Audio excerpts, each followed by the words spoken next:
day and welcome to the Tuesday, May 11th edition of the Islandstats Sports Brief. I'm Earl Bailey. The Caribbean Games have been cancelled.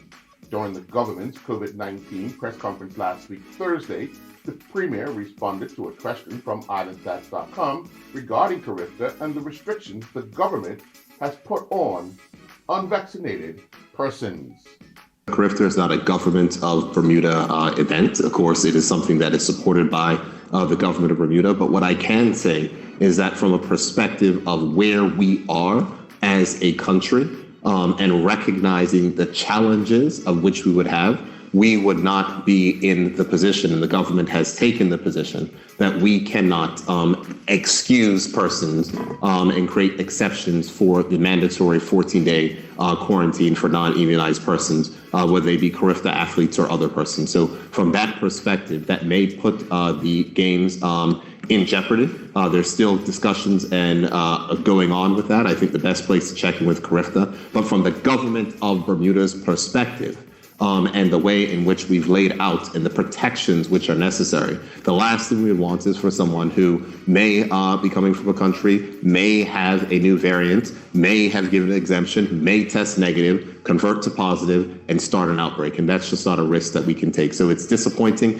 if it does mean the cancellation of the CRIFTA event or the postponement. We're going to continue to work to provide whatever support we can to make sure that it's necessary. But in regards to the overall request of exempting persons who may be traveling to Bermuda for the purposes of participating in Caribbean from the regulation which we've laid out, we've set out the requirements for quarantine, and those exceptions will not be, the exceptions for supervised quarantine, and those things are not contained in there, but there is no exception from quarantine for non-immunized persons. After hearing those comments, the North American, Central American, and Caribbean Athletic Association, which make up NACAC, announced they have arrived at a decision to cancel as the Bermuda government maintained the 14-day quarantine for unvaccinated visitors is non-negotiable, making it highly impractical for there to be an under-17 category, as is the norm for a NACAC to stage the regional premier junior track and field meet. Bermuda footballers turned out for their IMG Academy teams in two different divisions and came away with big wins. Giannis Roberts would score, helping his IMG under-15 Premier Boys teammates defeat Hay County 4-1. Roberts would also have an assist in the match. Caitlin Medeiros, Chechile Doling, and their IMG under-17 Premier Division girls teammates defeated Western FC 4-0. Caitlin Bob represented Hartford TAC at a track meet involving three schools, Edgewood, C. Milton Wright, and Hartford TAC.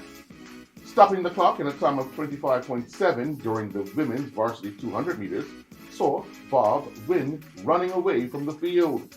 Bob would also win the women's varsity 400 meters, clocking a time of 56.2.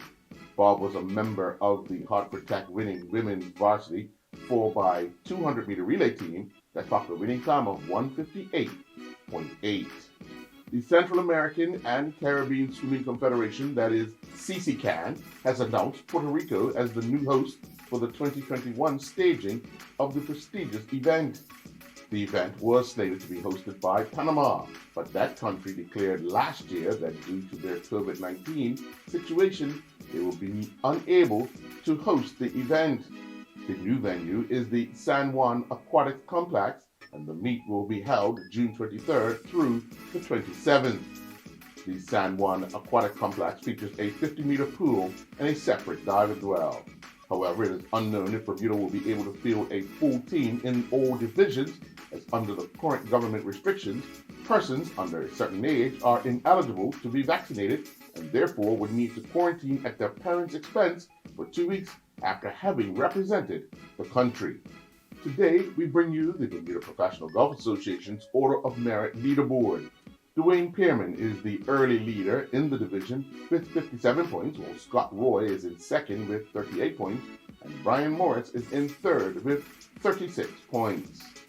After the opening weekend in the minor league baseball season, we now take a look at the numbers put up by Adam Hole. Ford has played in 4 games with 14 at-bats. Ford has crossed the plate twice with 2 hits and 1 run batted in. Ford has walked twice and struck out 3 times. He has a stolen base, and he has been caught stealing once. And that's a look at this Tuesday, May 11th edition of the Islandstats Sports Brief. I'm Earl Baisden.